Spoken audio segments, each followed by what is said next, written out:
Bom dia, queridos. A graça e a paz. Amém. Glória a Deus. Pastor Wagner, obrigado pelo convite.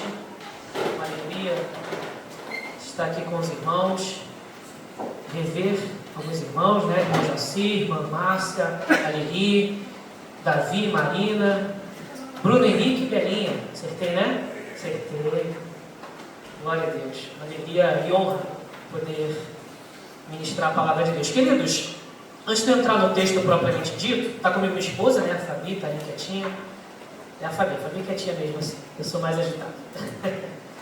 Eu queria, antes de compartilhar o texto da palavra de Deus, eu queria contar um pouquinho sobre meu testemunho e como Deus me vocacionou, me chamou, né, para trabalhar em missões. Quando eu era criança, o meu irmão caçula, o Átila tinha caído do tanque lá de casa, a gente mora na Mangueira. E aí meus pais foram para o Souza Aguiar com ele, eu acompanhei meus pais. Minha mãe entrou com meu irmão, fiquei no corredor do Souza Aguiar com meu pai. E eu fiquei impressionado com as pessoas que chegavam ali machucadas, feridas, que tinham passado algum tipo de ocorrido, algum tipo de situação.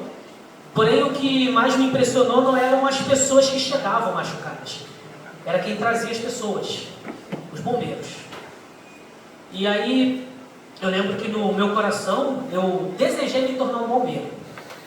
O tempo passou, a idade chegou, a altura ficou lá nos 8 anos de idade, ficou lá atrás, a altura não seguiu a idade, né? Então, não entrei no corpo de bombeiros.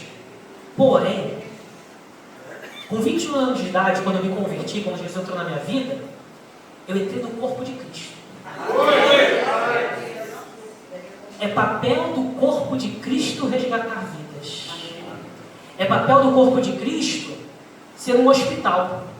Um hospital que cuida de gente que está com o coração sangrando, que está ferida, que está machucada, que precisa de cuidado, que precisa sarar suas dores. Quando eu me converti, eu tinha logo consciência da minha vocação para resgatar vidas. E quando eu comecei a trabalhar com pessoas enlutadas, eu lembro a primeira vez que eu levei uma palavra no contexto de perda. Eu era noivo da minha esposa, e aí eu voltando do trabalho, ela falou: o filho da vizinha, né, onde ela morava com os irmãos dela, o filho da vizinha faleceu. Aí eu falei: mesmo, que triste. Ela falou: alguém podia levar uma palavra de conforto. Eu falei: quem? Ela falou: você. Eu falei: mas eu? Logo eu? Ela falou: é você. E aí a gente foi ali, né, eles estavam velando o corpo, no caso, dentro do apartamento, né? E aí a gente levou uma palavra ali de conforto. E Deus foi me conduzindo nesse contexto de alcançar pessoas vulneráveis, pessoas que estão em sofrimento, que estão passando por dilemas devido à perda, o luto. E em 2015, eu conheci uma instituição chamada CVV, Centro de Valorização da Vida. O CVV ele trabalha com apoio emocional para prevenção ao suicídio. A partir daquilo eu comecei a estudar a suicidologia. É a ciência que busca compreender o fenômeno chamado suicídio dentro de múltiplos fatores. E aí comecei a pesquisar a respeito dessa temática. Em 2019 eu tive depressão. Eu passei por um quadro depressivo, eu adoeci, psicologicamente falando. E Deus ele usou aquele fato específico para abrir as portas das escolas públicas e privadas. E aí eu comecei a falar de prevenção ao suicídio, de depressão, de crise de ansiedade e outras demandas dentro do contexto das escolas. 2020, pandemia, as escolas fecharam e Deus abriu as portas das Forças Armadas. Comecei a falar de prevenção ao suicídio na Marinha, Aeronáutica, Polícia Militar, alguns contextos que Deus foi nos conduzindo. 2021 eu recebi uma ligação bem inusitada. Um líder espírita me convidou para falar de prevenção ao suicídio para o grupo dele. Ele falou: você fala de prevenção ao suicídio para o meu grupo? Eu falei: ó, posso falar sim. Ele falou: quero que você fale a partir do livro Memórias de um Suicida. Eu falei: a partir desse livro eu não posso falar.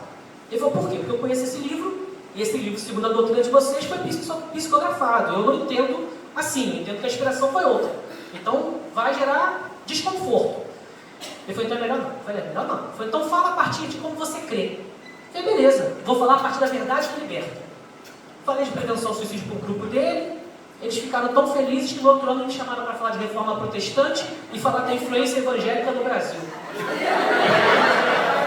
Olha, vocês querem saber, a gente está aqui para falar. A gente passa às vezes por situações que a gente não entende. Os pensamentos de Deus e os caminhos são elas. Tudo coopera para o bem daqueles que amam a Deus e são chamados segundo o seu decreto. Deus usa todas as circunstâncias da nossa vida para glorificar o seu nome. Eu queria convidar você a abrir a Bíblia no texto. É um texto bem conhecido que se encontra em Atos dos Apóstolos, capítulo 16, verso 6 ao verso 10. Atos dos Apóstolos, ele vai compartilhar a respeito das viagens missionárias do apóstolo Paulo. Esse texto especificamente é na segunda viagem missionária. Eu vou ler na NAA, Nova Almeida Atualizada.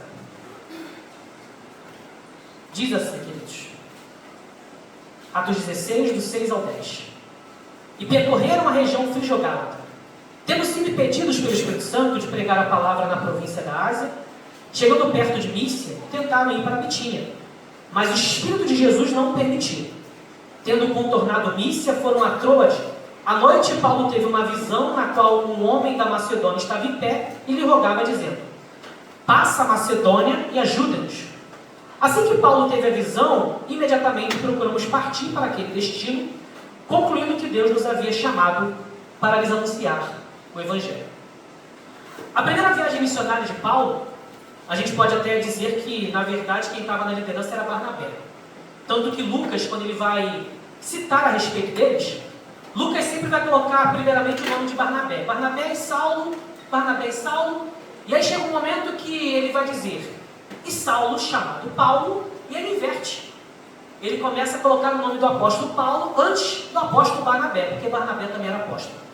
E aí, dentro daquele contexto, quando eles convidam João Marcos, sobrinho de Barnabé, ou primo de Barnabé, para participar da equipe missionária na primeira missão, João Marcos, por algum motivo, saiu, desistiu da missão.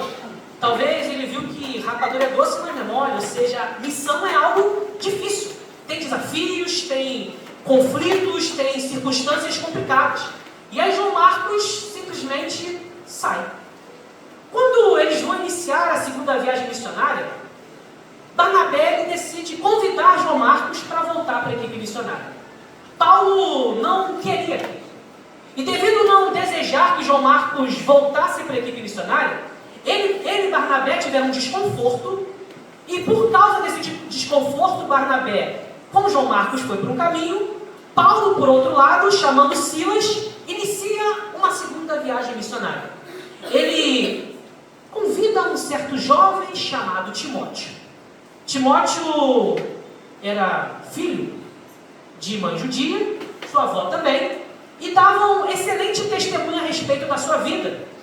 Paulo convida Timóteo para participar da sua equipe missionária. Além de Silas, de Paulo e do próprio Timóteo, provavelmente Lucas também fazia parte dessa equipe, porque Lucas usa a primeira pessoa do plural, ele usa o nós. Então ele não era alguém que estava simplesmente relatando de forma distante do texto. Ele era alguém que estava inserido naquele contexto, participando dos dilemas e problemas daquela equipe missionária. E aí, quando Lucas vai relatar a respeito desse trecho, desta passagem específica que nós lemos, ele vai dizer que por 2 momentos o Espírito de Deus disse não. Não. Não. Isso me lembra uma vez que eu estava no cemitério em Auma, e tinha um senhor lá que fazia um trabalho também de conforto com pessoas enlutadas, e aquele senhor me fez uma pergunta. Ele falou: Felipe, você sabe quais são os 3 requisitos básicos para ser dono da paróquia? Eu falei: dono da paróquia? Nunca ouvi sobre isso. Ele falou: não, eu na paróquia lá que eu participo, o padre está tendo alguns problemas lá, e uma vez ele falou que existem 3 requisitos básicos para ser dono da paróquia. Eu falei: rapaz, nunca ouvi sobre isso. Ele falou: vou te dar 2 meses para você pesquisar. Fui pesquisar. Passou o primeiro mês, eu voltei até ele, não sei. Me diz aí, falou, você tem mais um mês, pesquisa, fui pesquisar. Passando 2 meses, eu voltei até ele e falei, não sei. Quais são os 3 requisitos básicos para ser dono da paróquia, ou no nosso contexto aqui, o senhor da missão? Aquele que diz sim e que diz não.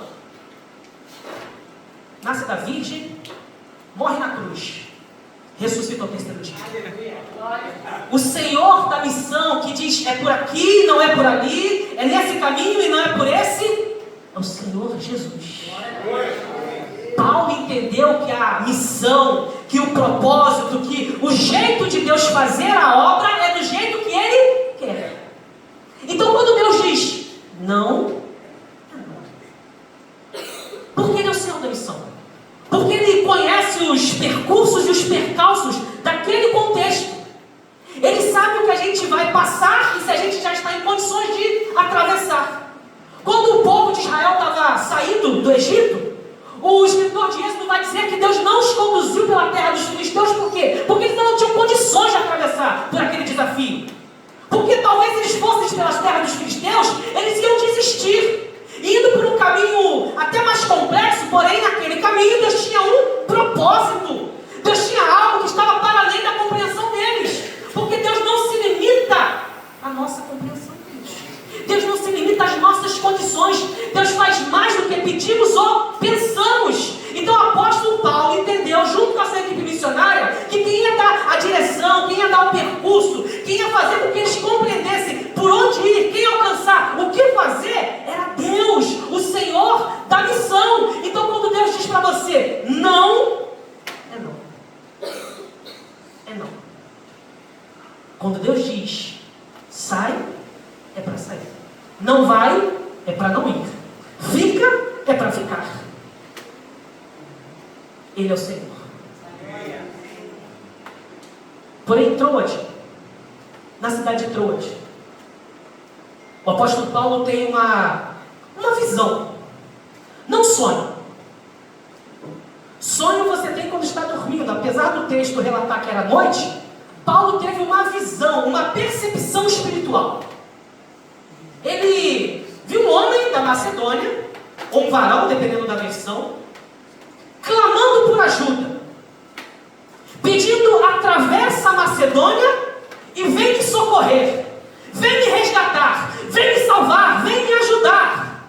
Ele tem uma percepção de que Deus está dando uma direção, porque tem uma necessidade para ser suprida, porque tem um direcionamento da parte de Deus.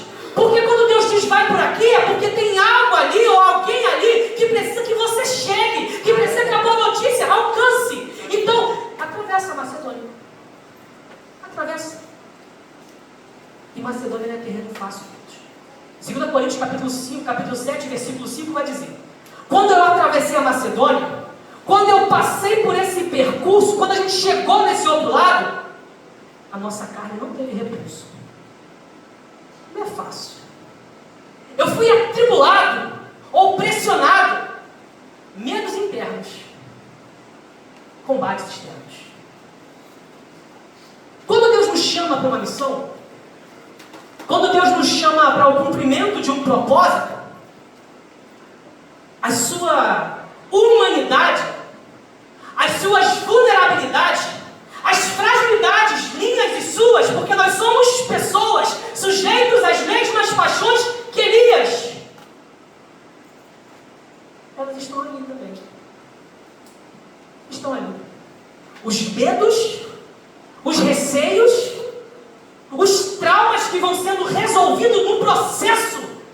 Deus vai cuidando, consolando, conscientizando, mas Ele fala: segue, vai caminhando, vai caminhando. Então, medos internos, combates externos. Eu me lembro uma vez que eu estava fazendo uma cerimônia,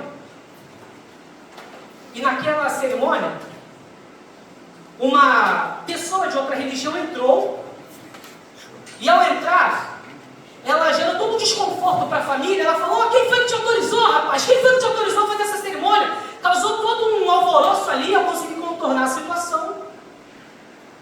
E aí, ao me retirar da capela, ela veio até a minha pessoa, tentando me intimidar. Quem te autorizou? E aí, na minha caixotinha aqui, né? Eu pensei, 4 opções. Qual eu vou escolher para responder? Opção A. A família me autorizou. É uma boa resposta. Opção B. Brasil, país laico. Ótima resposta também. Poderia escolher a opção B. Opção C. Convenção Batista me autorizou. Seria uma resposta boa também. Mas, porém, entretanto, todavia, eu escolhi a opção D. Deus me autorizou. Reclama com o chefe. Serviço de atendimento ao consumidor. Diz, saque para Deus. Reclama com ele. Queridos, quem nos dá autoridade para pregarmos o Evangelho, para levarmos a boa notícia, para alcançarmos os perdidos, é Deus. Se eu e você formos na força dos nossos braços, na condição que nós temos, será um fracasso. Agora, quando tiver na autoridade de Deus, quando a gente vai porque Deus nos chamou, quando a gente vai segundo Filipenses 1,6, aquele que começou com a obra em vós, aperfeiçoa e concretiza em Cristo Jesus, quando você vai confiante de que Deus te chamou, Deus te vocacionou, Deus te comissionou, você vai seguro, porque este estarei convosco todos os dias, até a consumação dos séculos. Todos os dias. Todos os dias. Então, por mais difícil que seja atravessar a Macedônia, por mais complicada que seja essa pessoa que você quer alcançar, por mais difícil que seja esse desafio que Deus colocou na sua mão, tenha certeza de algo. Deus garante. Deus sustenta a sua palavra, porque Ele não é para que minta, nem filho do homem para que se arrependa. Paulo entendeu isso junto com a sua equipe missionária. Paulo teve uma visão. Tem um provérbio chinês que ele diz que visão sem missão é sonho. E missão sem visão é pesadelo. Ou seja, se Deus te dá uma direção, se Deus te dá uma visão, agora você tem que trabalhar para transformar aquilo em algo verdadeiro, concreto, que se realize. Então, Lucas vai dizer que assim que eles receberam a visão, imediatamente partimos. Prontidão em cumprir o propósito. Prontidão para alcançar vidas. Prontidão para cumprir a missão. No contexto cemiterial, queridos, eu atuei especificamente pela Convenção Batista Carioca por 8 anos. 2014, dezembro de 2014, eu ingressei no quadro missionário, se não me engano. Fiquei cuidando do contexto de capelania pela convenção até dezembro de 2022. Agora quem está cuidando é o pastor Luiz Carlos, né, pelo menos lá do contexto do Caju. A Bíblia diz que um planta, outro rega e Deus dá o crescimento. Quem planta e quem rega? Não é nada. O que importa? É quem dá o crescimento. É Deus. Então um planta, outro rega, e quem está fazendo? Está só servindo. Estão fazendo mais do que a nossa obrigação. E o que importa? Que Deus seja glorificado. Isso que importa. Então, imediatamente, eles entenderam que tinham que ter prontidão em cumprir a missão.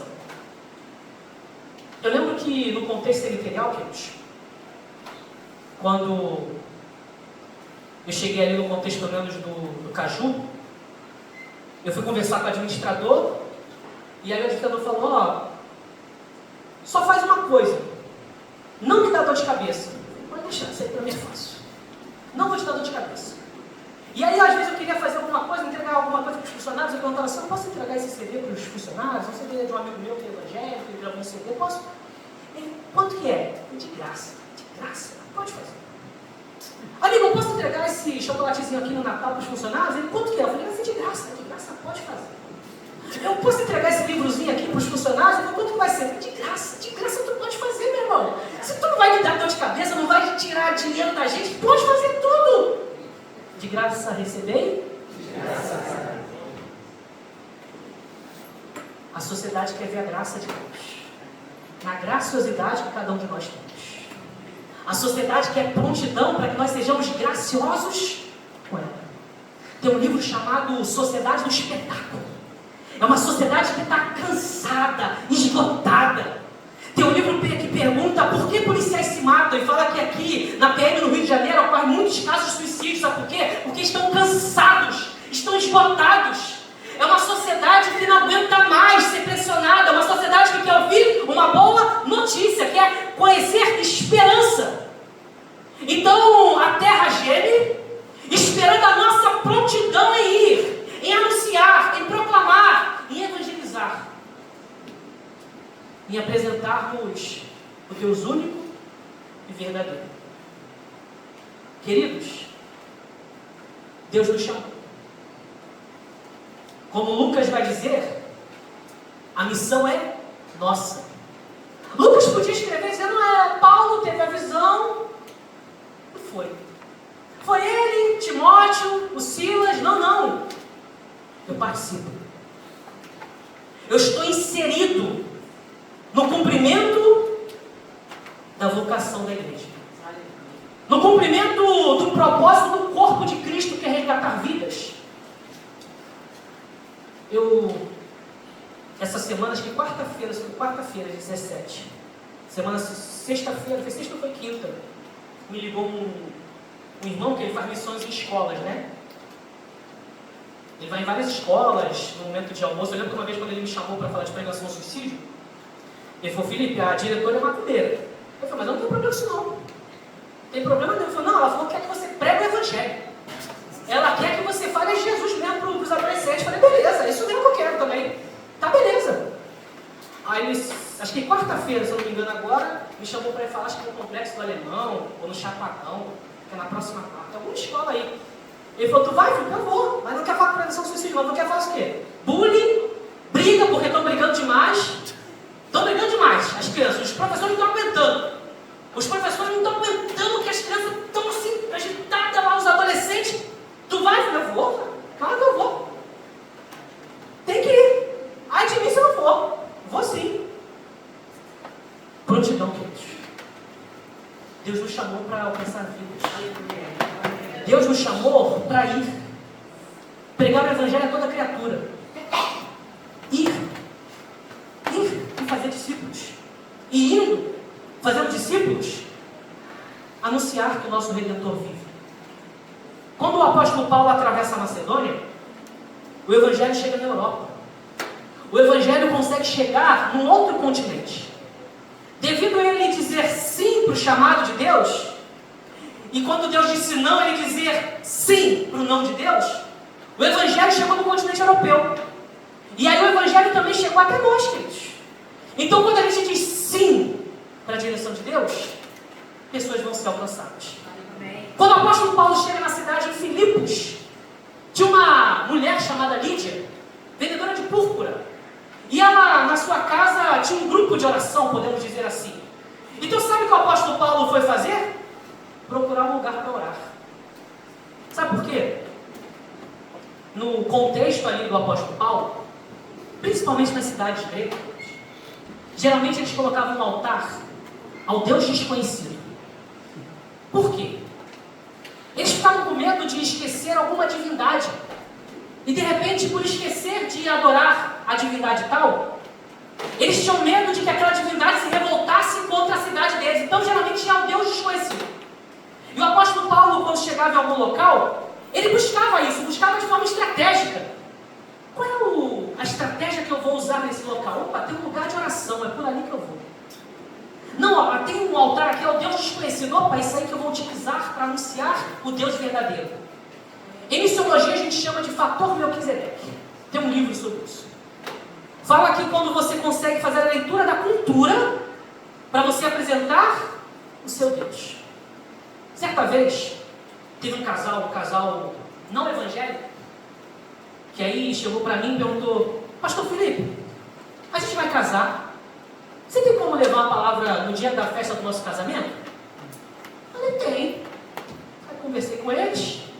Falei: vou pedir uma palavra para Deus. Mas a gente não é evangélico não. Eu falei: não tem problema não. Você não, a gente vai casar no cartório, bonitinho, você leva uma palavra, eu levo. E aí eu fui orar. Eu falei: Deus, me dá uma palavra. Aí Deus me deu uma palavra. E aí orando, Deus me fazia lembrar de um pagode. Eu falei: que pagode, Jesus? Gosta? Essa, Jesus. E orava e a palavra pagode. Pagode gospel, pastor? Não era pagode gospel. Eu falei: pagode, Jesus? Como assim? Tipo Pedro, para descer da comida, eu sou muito santo, não, eu posso de jeito nenhum. Eu falei: Jesus, que pagode, Jesus? Eu vou estudar o pagode, né? Vou estudar, vai que dá certo, né? Fui pesquisar o pagode. E aí eu não estou com isso dizendo que você deve ouvir pagode, tá? Deixar bem explicado, porque senão assim, o pregador falou que pode, não, eu falei nada. Estratégia específica, corta aí, vai, essa parte. Estratégia específica, momento específico, hora específica. Aí eu fui pesquisar o pagode, pesquisar a história daquele pagode. O pagode é do Delcio Luiz, muito conhecido na interpretação do Dodô do Pichote. O nome do pagode é Insegurança. Eu falei: Jesus, pior que tem coisa aqui que dá para usar para pregar. Vou usar o pagode. Sermão era como ter um casamento seguro. Eu falei: vou usar o pagode. Chegou minha esposa lá na festa, tinha um grupo de pagode.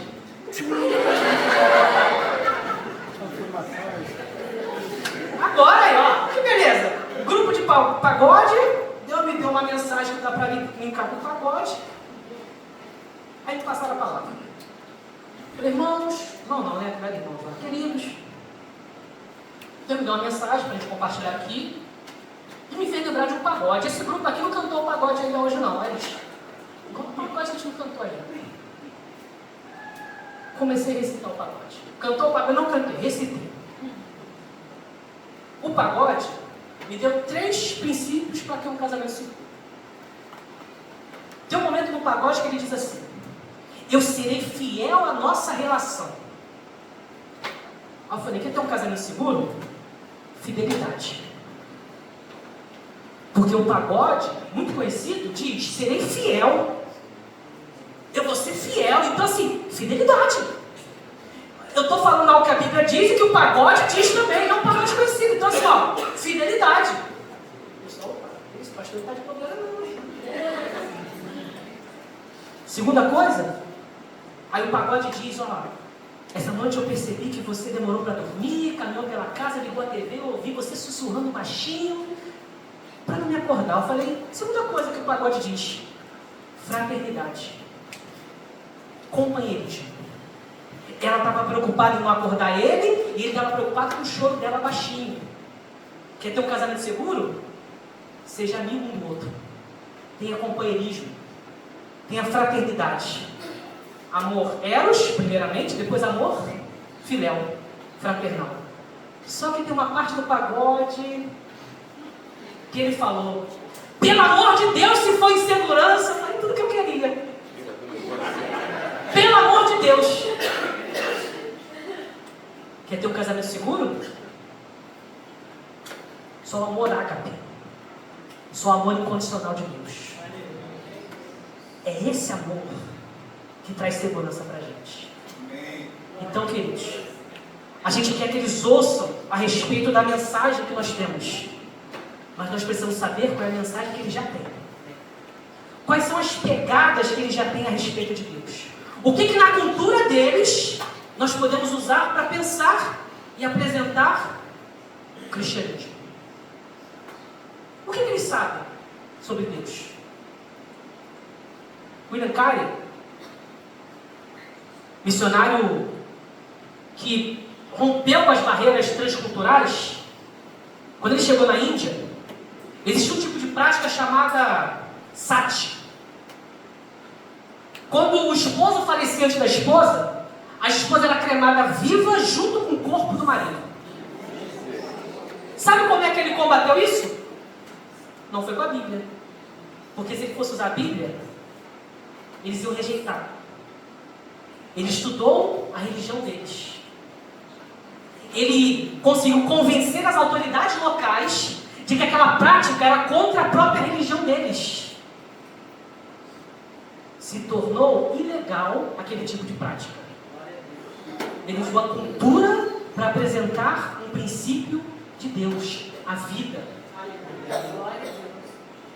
Aquela prática se tornou ilegal. A gente precisa saber o que eles já sabem, queridos. A gente precisa saber o que eles têm, que nós podemos conversar e dialogar a respeito disso.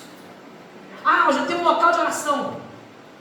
O líder espírita que eu falei, ele me ligou uma vez e falou: Felipe, vem aqui em casa tomar um café. Eu falei: você?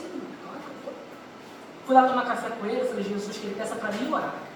Porque se ele orar pela comida vai dar ruim, que eu não vou poder comer a comida porque ele apresentou. Ia dar ruim. Aí ele, na hora do café, falou: Felipe vai orar. Que benção. Já posso tomar o café tranquilo, sem peso na consciência. Conversamos o dia todo, a manhã toda, melhor dizendo. Ele compartilhou lá suas ideias do espiritismo, de reencarnação. Não posso falar o nome dele porque ele é alguém bem conhecido no contexto, escreve livros, etc. E aí falei a respeito do Evangelho para ele, compartilhei a palavra de Deus. No final ele ficou com a mensagem, me encheu de livro. Chegar lá em casa para ver: gente, pastor Felipe virou espírita, tá cheio de livro espírita aqui na estante dele. Não, mas ele me deu um livro espírita, deixei lá guardadinho para pesquisar. Tá lá, ainda não li não, mas vou ler. Levei um livro também para ele. Aí no final ele falou: agora eu que vou orar porque você vai sair. Eu falei: Jesus. Ele estava na casa dele, começou a orar e eu no meu coração: Jesus, está repreendido, Jesus, está repreendido, Jesus, está repreendido. Mas respeitando, estou na casa dele. Não falar o quê? Você não vai orar não, meu irmão. Está na casa dele. O que as pessoas sabem sobre Deus? Será que eu falo do meu Deus, mas eu não sei o Deus que eles entendem? Qual a estratégia? Ah, tem um cantinho ali de oração, é lá que eu vou. Ah, mas lá tem uma tal de Lídia, ok. O Espírito Santo vai abrir o coração dela e ela vai se converter.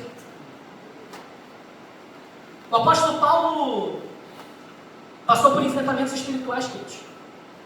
Em Filipos, tinha uma jovem com espírito de adivinhação. E ficava exaltando homens de Deus que pregam a verdade. Só que o apóstolo Paulo tinha discernimento. O apóstolo Paulo não se deixou envanecer com os elogios. O apóstolo Paulo discerniu que aquele espírito que estava tentando exaltá-los não vinha da parte de Deus. Às vezes no contexto cemiterial tem manifestação demoníaca. Não pode expulsar demônio, porque é um ambiente público. Pode não. Uma vez eu estava no Caju, tinha um seminarista comigo, aí teve uma manifestação demoníaca na hora da cerimônia. O que a gente vai fazer, pastor? A gente vai ficar quieto, orando no coração. Ambiente público. Ambiente público. A família pagou por aquela capela. É a religião daquela família. Uma vez, eu fazia o sepultamento de uma senhora de 105 anos. Senhora espírita. Capela cheia da religião deles lá, né? E aí a filha daquela senhora era católica. E ela tinha uma amiga evangélica. Aí antes de começar a cerimônia, a filha veio até mim com a amiga falou: então, pastor, a senhorinha, antes de falecer, confessou Jesus como único suficiente Salvador. Glória a Deus, e eu começo a fazer a cerimônia agora. Não era mais espírita a cerimônia ali agora. A senhorinha partiu para a glória. Eu falei: Jesus, como é que eu faço? Vou falar de boas obras. Socorro? Carrunas, vamos vibrar. Boas obras? Falei de boas obras, a importância das boas obras. No final, falei: agora eu vou jogar a bomba e vou sair fora. No final. Tem que ser no final, se você ficar, não. A última obra da senhora fulana de tal foi a obra de confessar que a única obra que salva é a obra de Jesus no Calvário. Então, por causa da obra de Jesus, ela está na glória com Deus, na eternidade. Quando eu ia sair no monte, a senhora falou: que história é essa? Aí começou a citar um bocado de instituição que que a mulher fundou, ela fundou a instituição tal, e não sei, começou a citar um bocado de obra que a mulher tinha feito. Eu falei, Jesus, eu vou apanhar aqui, vamos dar uma salva de palmas em gratidão pelas obras. A pessoa batia a palma e eu, fui embora. Irmãos, só Deus. A gente precisa pedir discernimento a Deus. A gente precisa saber o que falar, como falar e a maneira de falar. A gente precisa discernir todas as coisas. Eu lembro uma vez no Caju, teve uma criança que tinha falecido da própria comunidade do Caju. Segundo a comunidade, não estou falando que foi, a criança tinha sido morta pela bala de um policial da UPB. Segundo a comunidade, não estou afirmando que foi. Tá? Devido a essa comunidade entrou no cemitério, começou a protestar. Eu lembro que eles fecharam a linha vermelha aquele dia. E aí a polícia teve que conter ali o ânimo deles. Eu ia embora. Eu falei assim, eu vou embora porque eu não vou dar conta. E aí o Espírito Santo falou no meu coração, entra na capela e leva uma palavra. Eu falei, Jesus, como que eu vou fazer isso? Entrei na capela. Quando chegou na capela, o pessoal ali revoltado, né, justiça, não sei o que, eu falei, qual a estratégia que eu vou usar? E aí o Espírito Santo me deu uma estratégia. Fica repetindo o Pai Nosso. Fiquei repetindo o Pai Nosso uma vez, 2 vezes. Na terceira vez, quando eu terminei de repetir, eles ficaram em silêncio. E aí, quando ficaram em silêncio, eu falei, eu sou capelão, eu quero orar pelo coração de vocês, pela vida de vocês. Vamos curvar nossas cabeças. Então, existem estratégias que Deus tem especificamente para você, no contexto que você trabalha. No meu trabalho eu não posso falar de Jesus, mas Deus vai te dar uma estratégia específica. Está faltando sabedoria ou está faltando criatividade? Peça a Deus. Peça a Deus. O Pai das luzes possui toda a criatividade. Criativo por excelência. Não falta nele criatividade, pode ser alguma. O apóstolo Paulo junto com Silas foram presos porque aquela jovem que foi liberta, ela era fonte de lucro para alguns ali. E presos, eles decidiram cantar, louvar ao Senhor, entoar cânticos a Deus. E cantando, os alicerces da prisão foram estremecidos, as portas se abriram, e o carcereiro que cuidava deles, achando que eles tinham fugido, ia suicidar-se. Ia dar cabo da vida, ia desistir da existência, e Paulo diz, não faça isso. Não faça isso. Não faça isso. O carcereiro faz uma pergunta. O que farei para ser salvo? Um homem apareceu na visão. Passa a Macedônia e ajuda-nos. Do outro lado, em Filipos, um homem faz uma pergunta. O que farei para ser salvo? O que farei para ser salvo?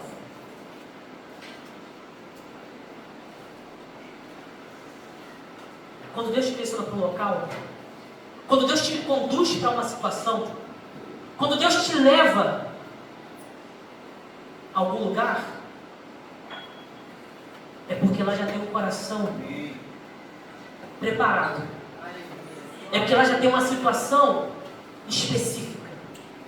É porque lá alguém já está necessitado da mensagem, da semente do Evangelho ser plantada ou ser regada. O que farei para ser salvo? Crê no Senhor Jesus. Será salvo tu e a tua casa. Crê no Senhor Jesus. Ele é o caminho, a verdade e a vida. Ninguém vem ao Pai a não ser por Ele. Crê no Senhor Jesus. Essa é a nossa missão. A nossa missão é anunciar o Salvador. A nossa missão é imediatamente levarmos a boa notícia. É partirmos juntos. A missão é nossa, é do corpo de Cristo. Resgatar vidas e trazê-las para o hospital é É missão nossa. Paulo entendeu isso. Compartilhou isso com Timóteo, com Silas, com Lucas.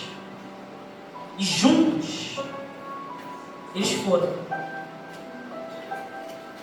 em oração, com discernimento, com louvores, com desafios, com pressões.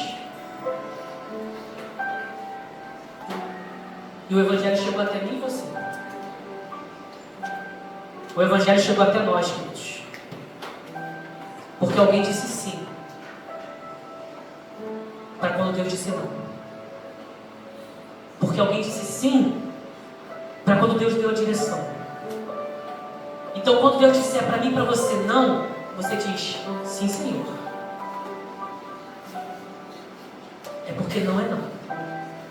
E quando Deus disser passa nessa Macedônia, nesse desafio, mas Senhor, eu não tenho condição, eu tenho medos internos.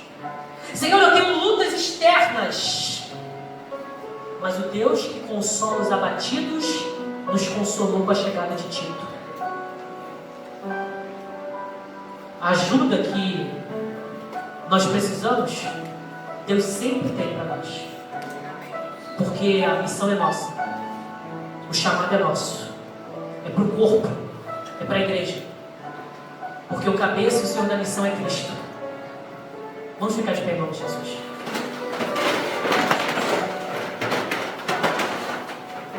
Vamos orar? Eu não sei qual a vida que precisa que você atravesse a Macedônia. Eu não sei qual o clamor que você vai ser resposta. Só que uma coisa eu sei. Isso eu tenho certeza. Absoluta. O cabeça é Cristo. E nós somos membros do corpo. O que a sociedade quer é que o corpo de Cristo, Cristo em nós, esperança da glória. É isso que a sociedade quer. Vamos orar. Senhor Deus, nós louvamos o Teu nome, Pai. Nós queremos que Tu és único, Pai. Queremos que no Teu nome há poder. Temos certeza, Pai amado, que o Senhor, que chamou a cada um de nós, Pai, para irmos e pregarmos o Evangelho, Pai, nos sustenta, nos garante. A autoridade que nós temos está no nome de Jesus, Pai. Então, meu Deus, derrama da Tua sabedoria na vida de cada um de nós, Pai. Nos dê estratégias, Pai. Estratégias para alcançarmos pessoas, Pai. Nos contextos mais complexos, difíceis, e que os nossos dramas e dilemas não atrapalhem de nós irmos, Pai. Que nós não usemos de desculpas, Pai. Para que os nossos medos, as nossas dores paralisem a nossa vocação, Pai. Que a Tua alegria seja a nossa força, Pai. Que o nosso coração esteja rendido. E se algum coração aqui ainda não confessou, Pai, Jesus como o único e suficiente Salvador, não pelo argumento do pregador, não pela retórica, pela oratória, mas pelo Teu Espírito, Pai.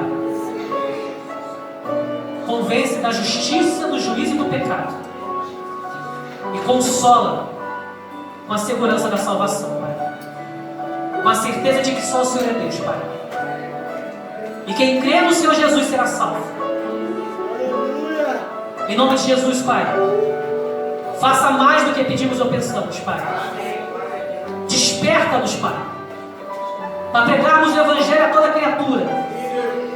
E nos ajuda a irmos, cumprirmos, debaixo da tua unção, Pai. A unção que despedaça todo jugo, a unção que é diferencial na nossa vida, Pai. Para a glória do teu nome, que nós oramos.